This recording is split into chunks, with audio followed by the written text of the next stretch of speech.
Hello everyone, my name is Gulfasha और आप सभी देख रहे हैं हमारा official channel the learners community DOSOL।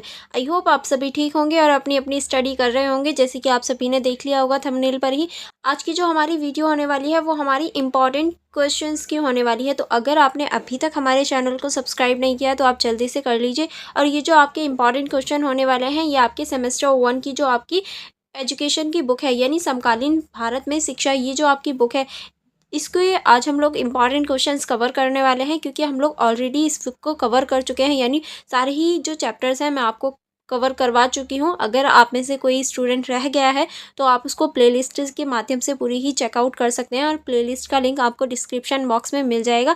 तो आज की वीडियो में हम सारे ही इंपॉर्टेंट क्वेश्चंस को कवर करेंगे जो कि आपके एग्जाम के पॉइंट ऑफ व्यू से बहुत ज़्यादा इंपॉर्टेंट है, ठीक है। या फिर ये कहें जो बार बार रिपीटेड हैं, जो रिपीट होने की संभावना जो होती है वो ज़्यादा है। चलिए फिर उन क्वेश्चंस को एक बार चेकआउट कर लेते हैं कि वो कौन कौन से क्वेश्चंस हैं जो रिपीट होने वाले हैं या फिर आपके एग्जाम के पॉइंट ऑफ व्यू से इंपॉर्टेंट है। चलिए उन क्वेश्चंस को देख लेते हैं।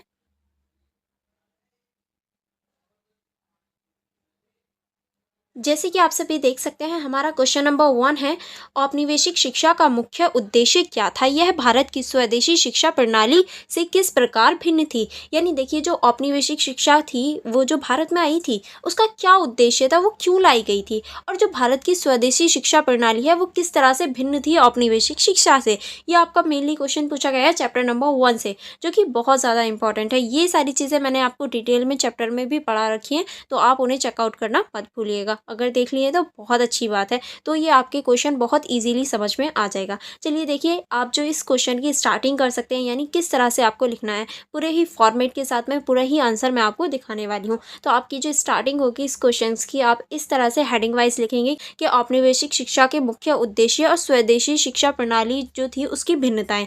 तो सबसे पहले हम लोग देखेंगे औपनिवेशिक शिक्षा के मुख्य उद्देश्य के इसे लाया ही क्यों गया था। तो देखिए औपनिवेशिक शिक्षा जो थी वो भारत में बेसिकली ब्रिटिश शासन को समृद्ध और ज़्यादा बढ़ाने के लिए लाई गई थी। यानी अंग्रेजी शासन की जो विचारधाराएं थी उनको प्रासंगित करने के लिए या फिर ये कहें उनको बढ़ाने के लिए लाया गया था, ताकि जो औपनिवेशिक शिक्षा प्रणाली है उसके तहत जो भारतीय विद्यार्थी हैं उसको शिक्षित किया जा सके। लेकिन देखिए वो विचारों में और नैतिकता में कैसे हो जाए, वो हो जाए ब्रिटिश, लेकिन रंग रूप से वो भारतीय हो, इस वजह से लाई गई थी। क्योंकि देखिए जिस तरह से हम शिक्षा ग्रहण करते हैं, हमारी जो सोचने की एबिलिटी होती है, हमारी जो थिंकिंग होती है वो उसी तरीके से चेंज हो जाती है। अगर हम ब्रिटिशों की लैंग्वेज सीखते हैं और ब्रिटिशों की जो थिंकिंग है उस तरह से थिंक करते हैं तो हमारी जो थिंकिंग है वो ब्रिटिशों की तरह हो जाएगी, लेकिन हमारी जो रंग रूप होगा वो तो भारतीयों की तरह होगा। जिससे क्या होगा, उन्हें फ़ायदा होगा, वो हम पे इजीली शासन कर पाएंगे। इस वजह से ये इन्होंने प्रणाली लाई थी, ताकि भारतीयों को शिक्षित किया जा सके और जो भारतीय हैं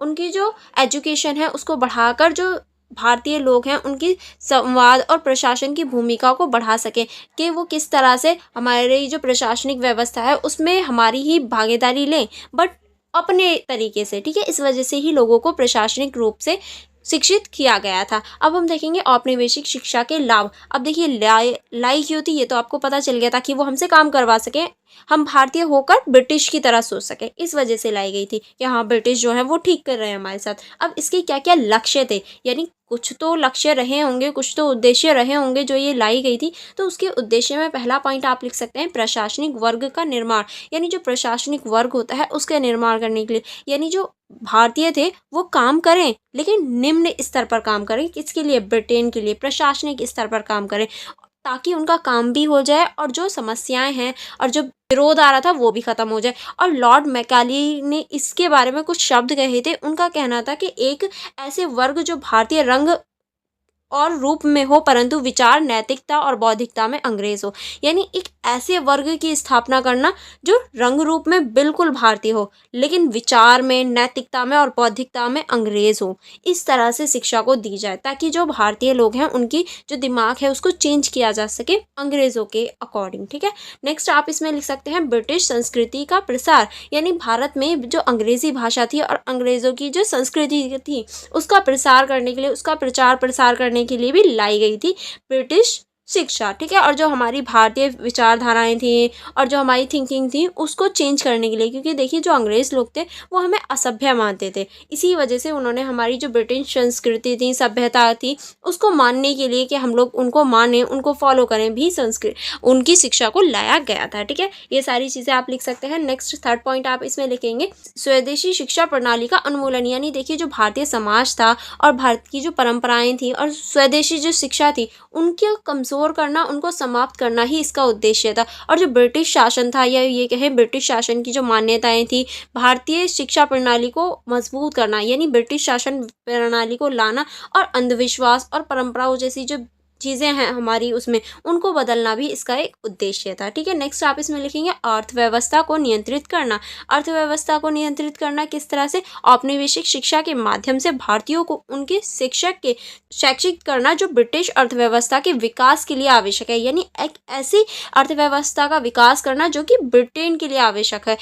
और इसमें जो मुख्य रूप से रखे गए थे वो क्लर्क को रखा गया था, लेखाकार को रखा गया था, और जो निम्न स्तर के प्रशासनिक कार्य होते थे वो भारतीय द्वारा कराए जाते थे, ताकि जो प्रशासनिक नियंत्रण है या ये कहें अर्थव्यवस्था में भी हमारा रोल रह सके, लेकिन उच्च लेवल पे ना हो, ताकि कोई गड़बड़ी भी ना हो और सारी चीज़ें हो भी सकें, ठीक है।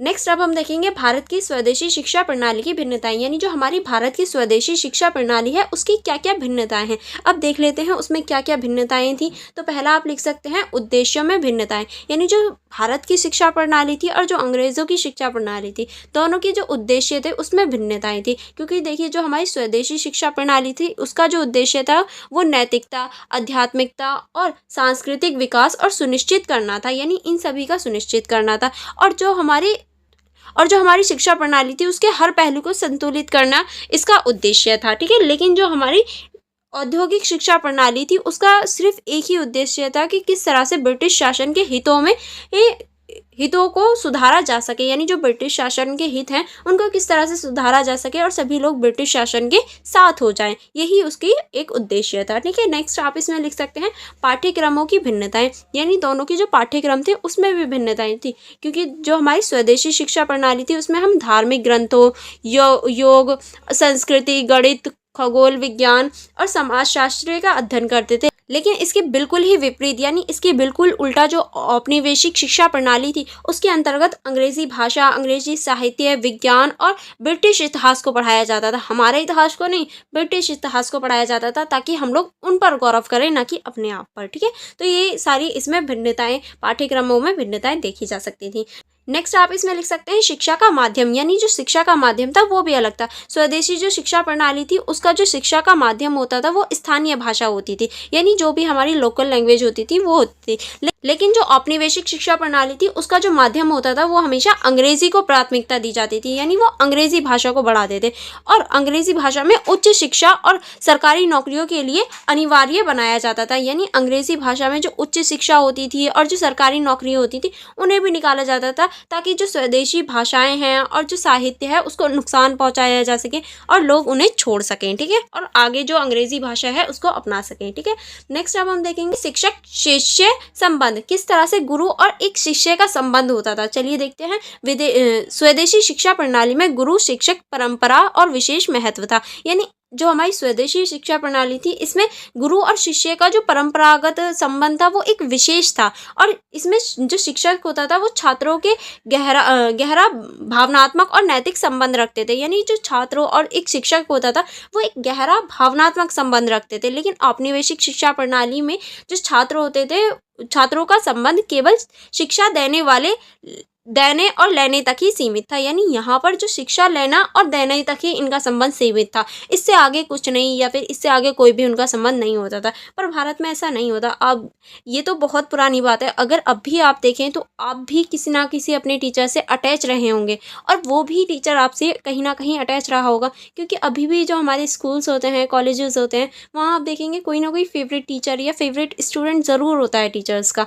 ऑनलाइन भी बहुत सारे ऐसे होते हैं, जैसे कि मेरे भी कुछ कुछ स्टूडेंट्स हैं जो बहुत अच्छा कमेंट करते हैं, हमेशा मेरी वीडियोस देखते हैं, वो फेवरेट हैं और उनकी शायद मैं फेवरेट हूँ टीचर, तो ऐसी जो सिचुएशन है वो हम देख सकते हैं। बट अंग्रेज़ों में ऐसी फीलिंग्स या फिर ऐसे संबंध नहीं होते, वो सिर्फ इतना वो रखते हैं कि शिक्षा दी, शिक्षा ली, बस बात ख़त्म। उससे आगे कोई भी फेवरेट बच्चा या कोई भी फेवरेट स्टूडेंट या फिर जैसे यहाँ के टीचर्स होते हैं, कुछ स्टूडेंट को ज़रूरत होती है तो उनकी हेल्प करते हैं, कभी कभी स्टूडेंट भी टीचर्स की हेल्प करते हैं। तो ये सारी चीज़ें हम देख सकते हैं अपने भारत देश में, पर ऐसा वहाँ कुछ नहीं होता। तो ऐसी चीज़ें हम लोग अपने शिक्षक होता है और जो छात्र होता है उनके बीच के संबंधों में देख सकते हैं। नेक्स्ट आप इसमें लिख सकते हैं शिक्षा का उद्देश्य, यानी जो शिक्षा का उद्देश्य था वो भी भिन्न था। किस तरह से देखिए, जो स्वदेशी शिक्षा व्यवस्था थी उसका केवल ज्ञान प्राप्त करना उद्देश्य नहीं था, या फिर ये कहें बस ज्ञान ज्ञान दे दिया, ऐसा कोई उद्देश्य नहीं था जो हमारी स्वदेशी थी, क्योंकि उसका उद्देश्य सेवाएं प्रदान करना, नैतिकता और जीवन मूल्य को सिखाना कि किस तरह से हम सेवाएं प्रदान कर सकते हैं, जो हमारी सेवाएं हैं, जो हमारी नैतिकता है और जो हमारे जीवन के मूल्य हैं उनको समझ सकते हैं। लेकिन औपनिवेशिक जो व्यवस्था थी उसमें सिर्फ जो इसका उद्देश्य था वो व्यावसायिक कौशल प्रदान करना था, यानी किस तरह से व्यावसायिक चीज़ें कर सकते हैं या किस तरह से पैसा कमा सकते हैं, बस इतना था। ठीक है, नेक्स्ट आप इसमें लिख सकते हैं शिक्षा का संस्थान। स्वदेशी जो शिक्षा होती थी उसके जो संस्थान होते थे वो केंद्र गुरुकुल होते थे, पाठ्यशालाएं होती थी, मदरसे होते थे, मठ होते थे, लेकिन जो परंपरागत चीज़ें होती थी वही यहाँ देखी जा सकती थी। लेकिन जो औपनिवेशिक शिक्षा प्रणाली थी उसमें स्कूल हो गए, कॉलेजेस हो गए, ये सभी इसके स्थान थे। ठीक है, अब आपका निष्कर्ष स्टार्ट होता है। चलिए हम इसके निष्कर्ष को देख लेते हैं। आप इसके निष्कर्ष में क्या लिख सकते हैं? औपनिवेशिक शिक्षा प्रणाली के मुख्य उद्देश्य ब्रिटिश शासन की नैतिकता और विचारधारा को भारतीय समाज में स्थापित करना था, जबकि स्वदेशी शिक्षा प्रणाली का उद्देश्य भारतीय समाज की सांस्कृतिक नैतिकता और आध्यात्मिकता प्रगति था। औपनिवेशिक शिक्षा प्रणाली ने भारतीय समाज के पारंपरिक ज्ञान और संस्कृति को हानि पहुंचाई, जबकि स्वदेशी शिक्षा प्रणाली ने समाज के समग्र विकास पर ध्यान केंद्रित किया। आगे आप इसमें लिख सकते हैं औपनिवेशिक शिक्षा प्रणाली की स्थापना ने भारतीय समाज में मूल्यों और परंपराओं को कमजोर किया और एक ऐसा वर्ग तैयार किया जो ब्रिटिश शासन के हितों के लिए कार्य करता है। यह शिक्षा प्रणाली भारत की स्वदेशी शिक्षा प्रणाली से दूसरी तरह भिन्न थी, जिसने सदस्यों के भारतीय समाज को ज्ञान, नैतिकता और सांस्कृतिक धरोहर को संरक्षित करने में मदद की। आई होप आपको पूरा ही निष्कर्ष समझ में आ गया होगा, क्योंकि बहुत इजी है और मैंने आपको पूरा ही क्वेश्चन समझा दिया है। चलिए आगे बढ़ेंगे। अब हम देखेंगे नेक्स्ट क्वेश्चन। जो आपका नेक्स्ट क्वेश्चन है वो है हमारा, प्राच्यवादियों और आंग्लवादियों के दृष्टिकोण में क्या अंतर है? आपके विचार से टैगोर और गांधी जी किस दृष्टिकोण के पक्षधर हैं? अपने उत्तर के समर्थन में उदाहरण दीजिए। यानी प्राच्यवादी और जो आंग्लवादी हैं उनके दृष्टिकोण में क्या अंतर है, और जो टैगोर और गांधी जी के जो दृष्टिकोण है उनमें वो किसका समर्थन करते हैं या किसका पक्ष लेते हैं, ये आपको बताना है और उदाहरण भी देना है। अब इसका आंसर आप कैसे लिख सकते हैं, चलिए देखते हैं। प्राच्यवादी और आंग्लवादी दृष्टिकोण के अंतर और टैगोर और गांधी जी के पक्ष। अब इसको इस तरह से आपको हेडलाइन करके लिखना है। पहले हम देखेंगे प्राच्यवादी और आंग्लवादी जो दृष्टिकोण है उनको देख लेते हैं। ठीक है, यानी देखिए जो हमारे ब्रिटिश औपनिवेशिक काल की जो भारतीय शिक्षा प्रणाली है उसको दो दृष्टिकोणों में बांटा जा सकता है। पहला है हमारा प्राच्यवादी और दूसरा है हमारा आंग्लवादी। अब देख लेते हैं, पहला हम देखेंगे प्राच्यवादी दृष्टिकोण के प्राच्यवादी दृष्टिकोण क्या था। चलिए इसको देख लेते हैं। इसके अंतर्गत आप लिख सकते हैं, प्राच्यवादियों का मानना था कि भारतीय शिक्षा को भारतीय परंपराओं, साहित्य और भाषाओं के आधार पर होना चाहिए। उन्हें संस्कृति, अरबी और फारसी जैसी भाषाओं के महत्व पर जोर दिया और भारतीय संस्कृति को संरक्षित करने में मदद की। यानी इनका मानना था जो भारत की प्राच्य चीज़ें हैं यानी प्राचीन चीज़ें हैं उनको बचाया जाए, यानी उन्हें अपनी परंपराओं, साहित्य और भाषा, जैसे कि हमारी जो संस्कृति है और अरबी भाषा है, फारसी भाषा है, इन पर जोर देना चाहिए, इन्हें बचाने का कार्य करना चाहिए। और जो प्राच्यवादी थे इनका तर्क था कि भारतीय समाज की सच्ची उन्नति तभी संभव है जब हम उसकी जड़ों से मजबूत रहें। यानी इनका सीधा सीधा मानना था, अगर हम अपनी जड़ों को कमजोर करेंगे तो हम अपनी उन्नति नहीं कर पाएंगे। तो भारत की जो प्राच्य सभ्यताएं हैं, संस्कृति हैं, धरोहर हैं, संरक्षित करनी चाहिए। अगर हमें आगे बढ़ना है तो इन सब का संरक्षण हमें करना चाहिए। ठीक है, अब हम देखेंगे आंग्लवादी दृष्टिकोण कि आंग्लवादी दृष्टिकोण क्या था। चलिए देख लेते हैं। आंग्लवादी दृष्टिकोण में आप लिख सकते हैं, आंग्लवादियों का मानना था कि भारतीय शिक्षा प्रणाली को पश्चिमी मॉडल पर विकसित किया जाना चाहिए, जो कि अंग्रेजी भाषा और पश्चिमी ज्ञान विज्ञान की शिक्षा पर जोर देता है। यानी ये जो थे ये पश्चिमी मॉडल का विकास करना चाहते थे और जो अंग्रेजी भाषा है, पश्चिमी ज्ञान विज्ञान है, उसको बढ़ाने का प्रयास करते थे कि हमें भी वो चीज़ें सीखनी चाहिए। नेक्स्ट आप इसमें लिख सकते हैं, आंग्लवादियों का दृष्टिकोण था कि भारतीयों को अंग्रेजी शिक्षा के माध्यम से सभ्य बनाया जा सकता है। यानी इनका मानना था कि अभी भी हम असभ्य हैं और हमें सभ्य बनने के लिए अंग्रेजी भाषा का माध्यम आना चाहिए, यानी अंग्रेजी आनी चाहिए। उन्हें ब्रिटिश शासन के लिए योग्य बनाया जा सकता है। मैकाले का प्रसिद्ध मिनट इसी दृष्टिकोण का प्रतीक है, जिसमें उन्होंने भारतीयों को ब्राउन इंग्लिशमैन बनाने की योजना प्रस्तुत की थी। यानी इसी के तहत जो मैकाले थे उन्होंने अपना एक प्रसिद्ध मिनट दिया था, जो कि दिया गया था 1835 में, जिनका इसके अंतर्गत कहा ये गया था कि किस तरह से हम भारतीयों को ब्राउन इंग्लिशमैन बना सकते हैं, इस बारे में इसमें बात की गई थी। ठीक है, अब हम आगे चलेंगे। आगे आप इसमें लिखेंगे जो टैगोर और गांधी जी के दृष्टिकोण थे, अब हम उनको देख लें। तो पहले हम देखेंगे टैगोर के दृष्टिकोण। टैगोर के दृष्टिकोण में आप लिख सकते हैं, टैगोर जी की जो दृष्टिकोण थे, चलिए देखते हैं। प्राच्यवादी के दृष्टिकोणों का समर्थन करते थे। यानी टैगोर जी का मानना था जो हमारी भारतीय संस्कृति है, परंपराएं हैं, उनको गहनता से उनको बचाना चाहिए, उनकी शिक्षा पर जोर देना चाहिए। ठीक है, शिक्षा का उद्देश्य मनुष्य के संपूर्ण विकास की ओर होना चाहिए। यानी इनका मानना था कि मनुष्य को शिक्षा प्राप्त करना सिर्फ ये नहीं है कि उसे औद्योगिक शिक्षा दे दी और बैल की तरह काम करने वाले, नहीं, उसकी जो मनुष्य के संपूर्णता विकास के लिए उसे शिक्षा दी जानी चाहिए। और टैगोर ने शिक्षा में कला, संगीत, साहित्य, इन सभी के महत्व को बताया था कि ये बहुत ज़्यादा इम्पोर्टेंट रोल निभाते हैं। अगर हम इसके उदाहरण की बात करें तो टैगोर जी द्वारा जो शांति निकेतन बनाया गया था, वो इसका एक उदाहरण आप लिख सकते हैं, जहां उन्होंने शिक्षा को प्रकृति के साथ जोड़कर विद्यार्थियों को उनकी संस्कृति से जोड़ने में मदद की थी। यानी ये जो थे ये यहाँ पर शांति निकेतन में आके पूरी प्रकृति के साथ जोड़कर अपनी शिक्षा ले सकते थे। अब हम देखेंगे गांधी जी के दृष्टिकोणों को। ठीक है, गांधी जी के दृष्टिकोणों में आप लिख सकते हैं, गांधी जी भी प्राच्यवादी के निकट थे, लेकिन उनका दृष्टिकोण जो था वो टैगोर से भिन्न था। यानी ये भी प्राच्यवादी को मानते थे, लेकिन ये टैगोर से भिन्न थे। गांधी ने स्वदेशी आंदोलन के तहत भारतीय शिक्षा को भारतीय संस्कृति और ग्रामीण समाज से जोड़ने पर जोर दिया। यानी इनका मानना था कि जो भारतीय शिक्षा को भारतीय संस्कृति और ग्रामीण समाज से जोड़ना चाहिए। वह पश्चिमी सभ्यता के विरोधी थे और मानते थे कि पश्चिमी शिक्षा भारतीय समाज के खिलाफ है। यानी ये कभी भी पश्चिमी शिक्षा को आगे नहीं बढ़ाना चाहते थे। गांधी जी की नई तालीम शिक्षा प्रणाली का उद्देश्य था कि शिक्षा के माध्यम से भारतीय समाज में हर व्यक्ति को आत्मनिर्भर और स्वावलंबी बनाया जाए। उन्होंने भारतीय शिक्षा, हस्तकला और ग्रामोद्योग को शिक्षा का अभिन्न अंग बनाने की विकल्प की थी। ये सभी हम गांधी जी द्वारा चलाए गए नए तालीम में देख सकते हैं। ठीक है, अब हम देखेंगे उदाहरण और निष्कर्ष कि इसके उदाहरण और निष्कर्ष में आप क्या लिख सकते हैं। टैगोर और गांधी जी दोनों ही भारतीय शिक्षा स्वदेशी मूल्यों और परंपराओं से जोड़ने का समर्थन करते थे। हालांकि टैगोर ने जहां भारतीय और पश्चिमी शिक्षा के बीच संतुलन बनाने की कोशिश की, यानी जो टैगोर जी थे वो चाहते थे कि भारतीय और जो पश्चिमी शिक्षा है दोनों के बीच में संतुलन बन सके और दोनों का ही लाभ उठाएं।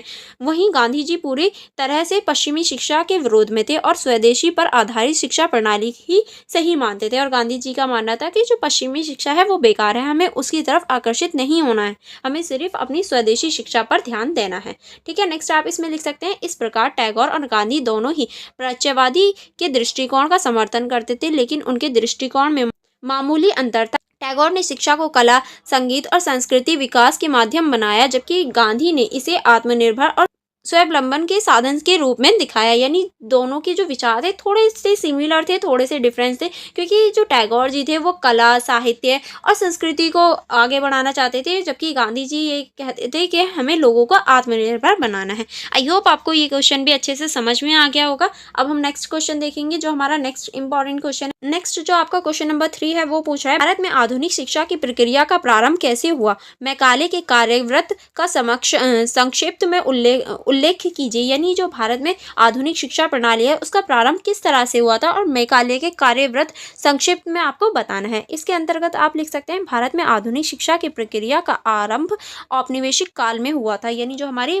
आधुनिक शिक्षा का आरंभ था वो औपनिवेशिक काल से ही हो जाता है, जब अंग्रेजी शासन ने अपनी स्वार्थ की पूर्ति के लिए शिक्षा प्रणाली के परिवर्तन की आवश्यकता महसूस की। इस प्रक्रिया का आरंभ विशेष रूप से 19वीं शताब्दी में देखा गया, जबकि ब्रिटिश प्रशासन ने भारतीय समाज में अपनी पकड़ मजबूत करने और औपनिवेशिक शासन को स्थापत्य प्रदान करने के लिए आधुनिक शिक्षा की नींव रखी। इस संदर्भ में थॉमस बेबिंगटन मैकाले द्वारा प्रस्तुत कार्यवृत्त का महत्वपूर्ण स्थान था, जिसने भारतीय शिक्षा प्रणाली को पूरी तरह से बदल दिया। यानी जो हम आधुनिक जो शिक्षा है उसकी शुरुआत 19वीं शताब्दी से बोल सकते हैं, जब अंग्रेज़ों को लगा कि हाँ, भारतीय शिक्षा प्रणाली में हमें अंतर देखने, थोड़ा सा चेंज करने की आवश्यकता है ताकि ये लोग हमारा समर्थन कर सकें। ठीक है, अब हम देखेंगे भारत में आधुनिक शिक्षा की प्रक्रिया का प्रारंभ, यानी जो भारत में आधुनिक शिक्षा थी उसकी जो प्रक्रिया थी उसका प्रारंभ कैसे हुआ, यानी उसकी स्टार्टिंग कैसे हुई। तो आप इसकी स्टार्टिंग में लिख सकते हैं, भारतीय शिक्षा प्रणाली का इतिहास प्राचीन काल से ही बहुत समृद्ध रहा है। गुरुकुल प्रणाली के माध्यम से छात्रों को जीवन के विभिन्न पहलुओं का ज्ञान दिया जाता था, जिसमें धर्म, दर्शन, गणित, विज्ञान और कला शामिल थी। लेकिन 19वीं शताब्दी में ब्रिटिश शासन ने भारतीयों में अपनी नीतियों को लागू करने के लिए शिक्षा प्रणाली में व्यापक परिवर्तन की आवश्यकता महसूस की। यानी देखिए, ऐसा नहीं है हम लोग पढ़े लिखे नहीं थे, हम लोग प्राचीन काल से ही पढ़ने में समृद्ध थे, पढ़े लिखे थे, क्योंकि हमारे यहाँ गुरुकुल में शिक्षा दी जाती थी, जहाँ पर जो धर्म था, दर्शन था, गणित था, विज्ञान था, इनसे रिलेटेड हमें शिक्षा दी जाती थी। लेकिन 19वीं शताब्दी में आके जो अंग्रेज थे उन्होंने ये सोचा कि अगर हम थोड़े से परिवर्तन कर दें इनकी नीतियों में तो यहाँ शासन करना आसान हो जाएगा। तो इसी वजह से जो हमारे इसके जो मुख्य उद्देश्य था, या ये कहें इसी वजह से हमारी शिक्षा प्रणाली में बदलाव आई। जो अंग्रेजी भाषा थी, हमारी संस्कृति थी, वो बदली और भारतीय समाज में पश्चिमी मूल्य जो थे वो समावेशी होने लगे, पश्चिमी मूल्य अब आने लगे थे। ठीक है, अब हम देखेंगे मैकाले का कार्यव्रत और उसकी विशेषताएं। जो मैकाले के कार्यव्रत थे और उनकी विशेषताएं क्या क्या थी, चलिए उनको देख लेते हैं। आप क्या क्या लिख सकते हैं इसमें। आप पहला थोड़ा सा इंट्रो देंगे। इंट्रो में आप लिख सकते हैं, लॉर्ड थॉमस बेबिंगटन मैकाले को गवर्नर जनरल विलियम बेंटिंक द्वारा 1835 में शिक्षा प्रणाली के सुधार के लिए नियुक्त किया गया था। यानी जो मैकाले थे इनको लॉर्ड बेंटिंक ने 1835 में नियुक्त किया गया था, ताकि जो हमारी शिक्षा प्रणाली है उसमें थोड़े से चेंजेस लाए जा सके। मैकाले का कार्यव्रत, जिसे मैकाले मिनट के नाम से भी जाना जाता है, भारतीय शिक्षा प्रणाली में क्रांतिकारी परिवर्तन के कारण बना। यानी जो मैकाले का कार्यव्रत था उसे मैकाले मिनट के नाम से भी जाना जाता है, जिसकी वजह से जो हमारी भारतीय प्रणाली थी, भारतीय शिक्षा प्रणाली थी, उसमें एक क्रांति आ गई। उसमें बहुत सारे चेंजेस हुए, जैसे कि पहला आप लिख सकते हैं अंग्रेजी भाषा का प्रचलन। यानी मैकाले के आने से पहले अंग्रेजी भाषा का कोई भी प्रचलन नहीं था, लेकिन जैसे ही मैकाले आए, मैकाले ने इस भारतीय जो समाज थे उसमें जो शिक्षा प्रणाली थी उसमें अंग्रेजी भाषा को बढ़ाने का प्रयास किया, और जो भारतीय भाषाएं थी और जो साहित्य था उनका अभाव देखने को मिला, और जो अंग्रेजी भाषा थी उसके माध्यम से भारतीय जो शिक्षा थी उसको देना शुरू कर दिया। यानी जो भारतीय शिक्षा थी उसको अब अंग्रेजी भाषा में दिया जाने लगा था। नेक्स्ट आप इसमें लिख सकते हैं पश्चिमी शिक्षा प्रणाली का प्रसार। मैकाले ने तर्क दिया कि भारतीय समाज में पश्चिमी विज्ञान, गणित और तकनीकी शिक्षा की आवश्यकता है, और इसी की वजह से जो दर्शन है, धार्मिक अध्ययन है और जो विषय हैं उनमें बहुत महत्वपूर्ण परिवर्तन आएंगे। जो आधुनिक विज्ञान है, जो प्रौद्योगिकी है, उस पर जोर दिया जाना चाहिए। तो इसी वजह से हमें पश्चिमी शिक्षा को अपनाना चाहिए। ठीक है, आगे चलेंगे। आगे आप इसमें लिख सकते हैं क्लर्क और प्रशासनिक कर्मचारियों तैयार करना। यानी अब मैकाले ने ऐसे योजनाएं बनाई, ऐसे उद्देश्य बनाए, क्योंकि इनका उद्देश्य यही था कि भारत के जो लोग हैं उन्हें क्लर्क और प्रशासनिक जो कर्मचारी हैं उन्हें बनाया जा सके, और उनसे शिक्षा प्राप्त और उन्हें शिक्षा देने का और अंग्रेजी शिक्षा देने का यही उद्देश्य था, ताकि उनसे काम करवाया जा सके। नेक्स्ट आप इसमें लिख सकते हैं भारतीय शिक्षा प्रणाली का पतन। अब देखिए, धीरे धीरे जो अंग्रेजी भाषा थी वो आने लगी, और भारत में जो शिक्षा प्रणालियाँ थी, गुरुकुल थे और मदरसे थे, वो धीरे धीरे कम होने लगे। उनकी जो समाप्ता थी, या ये कहें वो समाप्त होने लगे धीरे धीरे, जिसकी वजह से क्या हुआ, जो अंग्रेजी के माध्यम थे, स्कूल थे, कॉलेजेस थे, इनकी स्थापना हुई, और जो हमारी संस्कृति थी, हमारी जो शिक्षा थी वो धीरे धीरे खत्म होने लगी। ठीक है, चलिए आगे बढ़ेंगे। आगे आप इसमें लिख सकते हैं मिशनरियों का आगमन। इसके अंतर्गत आप लिख सकते हैं भारत में ब्रिटिश मिशनरियों का आगमन हुआ, जो कि ईसाई धर्म को लेकर आए थे। ईसाई धर्म का इन्होंने प्रचार प्रसार किया, जिसकी वजह से लोग जो थे वो ईसाई धर्म की ओर आकर्षित हुए, और स्कूलों में और गरीब दलित वर्गों के बच्चों को ईसाई बनाने के लिए इन्होंने प्रयास किया, ताकि जो ईसाई लोग हैं और जो इनकी विचारधाराएं हैं वो आ सकें। ठीक है, नेक्स्ट अब हम देखेंगे मैकाले के कार्यव्रत का प्रभाव। यानी मैकाले का जो कार्यव्रत था इसका क्या प्रभाव हुआ। अभी हमने इसके कुछ पॉइंट्स देखे, अब हम देखेंगे इसका प्रभाव में आप लिख सकते हैं मैकाले के कार्यव्रत के कारण भारतीय शिक्षा प्रणाली में कई महत्वपूर्ण परिवर्तन हुए, जो कि अभी हमने देखे। भारतीय समाज में अंग्रेजी भाषा और पश्चिमी शिक्षा का प्रसार हुआ। उच्च वर्ग के भारतीय परिवर्तनों ने अपने बच्चों को अंग्रेजी माध्यम से स्कूलों में भेजना शुरू किया, जिससे अंग्रेजी शिक्षा का प्रभाव भारतीय समाज में गहराई तक पड़ गया। हालांकि इसका एक नकारात्मक प्रभाव भी था कि परंपरागत भारतीय शिक्षा प्रणाली और भारतीय भाषाओं का महत्व धीरे धीरे कम हो गया। यानी देखिए, अब जो उच्च वर्ग के लोग थे या परिवार थे, उन्होंने अंग्रेजी भाषा में अपने बच्चों को पढ़ाना शुरू किया, अंग्रेजी स्कूलों में भेजना शुरू किया। इससे अच्छा ही तो हुआ, लेकिन इससे कुछ बहुत बुरी भी चीज़ें हुई, जैसे कि जो इसका नकारात्मक प्रभाव लिख सकते हैं, जो हमारी परंपरागत शिक्षा थी, हमारी भाषाएं थी, वो धीरे धीरे समाप्त होने लगी थी। ठीक है, अब हम देखेंगे इसका निष्कर्ष। क्या आप इसके निष्कर्ष में क्या लिख सकते हैं? तो आप इसके निष्कर्ष में लिख सकते, भारत में आधुनिक शिक्षा की प्रक्रिया का आरंभ ब्रिटिश शासन के अधीन हुआ और इसका उद्देश्य मुख्य भारतीय समाज में अंग्रेजी भाषा और पश्चिमी शिक्षा का प्रसार करना था। मैकाले का कार्यव्रत इस प्रक्रिया का मुख्य आधार बना, जिससे भारतीय शिक्षा प्रणाली को पूरी तरह से बदल दिया। इसका प्रभाव भारतीय समाज पर दीर्घकालीन रहा, जिससे भारतीयों के विचार, भाषा और संस्कृति मूल्यों पर प्रभावित किया। इस प्रक्रिया के परिणाम स्वरूप भारतीय समाज में अंग्रेजी भाषा, पश्चिमी शिक्षा का दबाव आज भी देखा जा सकता है। और इसी के निष्कर्ष में आप ये सारी चीज़ें लिख सकते हैं, क्योंकि इसी का परिणाम है कि आज आप लोग इंग्लिश पढ़ते हैं, इंग्लिश बोलते हैं, तो ये इसी की वजह से पॉसिबल हो पाया है, जिसका प्रभाव हम आज भी देख सकते हैं। आई होप आपको ये सारे ही क्वेश्चन अभी तक सारे समझ में आ गए होंगे। एंड जो हमारी नेक्स्ट वीडियो होगी वो भी हमारी इंपॉर्टेंट क्वेश्चंस की होगी, तो आप हमारे यूट्यूब चैनल को सब्सक्राइब करना मत भूलिएगा।